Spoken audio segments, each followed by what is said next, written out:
अस्सलामुअलैकुम 8th class. आज हम लोग जो है वो रेल का सफ़र नज़म पढ़ेंगे और इसमें हमें बताया गया है कि जो रेल का सफ़र होता है उसमें किस तरह से जो है वो लोग सवार होते हैं। तो हम लोग जो है वो पढ़ते हैं। इस नज़म में शायर ज़मीर जो जाफ़री हैं उन्होंने बड़े मज़ाहिया अंदाज में जो है वो रेल के सफ़र के दौरान होने वाले हालात और वाक़यात को बयान किया और उन्होंने कहा है कि अगर रेल का सफ़र करना है तो हमें ये नहीं देखना कि उसमें कितने लोग सवार हुए हैं या हमारे बैठने की गुंजाइश है या नहीं है। बस अल्लाह का नाम लेकर हमें गाड़ी में सवार हो जाना चाहिए। रेल में कोई मुसाफिर जो है वो खड़ा होकर दूसरे बंदों को लड़का रहा है और किसी ने किसी को गटर दे मारा, यानी जो सामान उन्होंने बांधा हुआ है वो किसी को दे मारा है। कोई अपने सामान में गन्ने जो है वो उठा लाया, यानी बता रहे हैं कि कौन कौन से सामान लोग लेके आए हैं। कोई घर की चारपाई ले आया है, ठीक है, कोई कंबल में या रज़ाई में अपने आप को कवर करके बैठ गया है। लोग आपस में गपशप करते हैं और फ़कीरों का गाड़ी में जो है वो आना जाना रहता है। और कोई भी कारी जो फ़कीर जो है वो चिमटा बचाकर जो है वो मांगता है,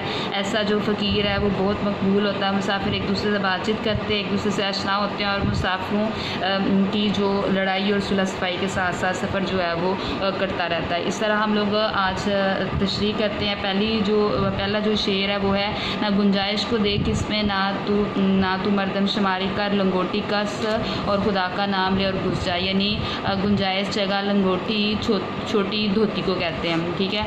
और इसकी तशरीह हम लोग करते हैं। इस शेर में शायर जो है वो नहायत खूबसूरत अंदाज में जो है वो रेलगाड़ी के सफ़र का हाल बयान करते हुए कहता है कि रेलगाड़ी में मुसाफिरों का हजूम जो है वो होता है।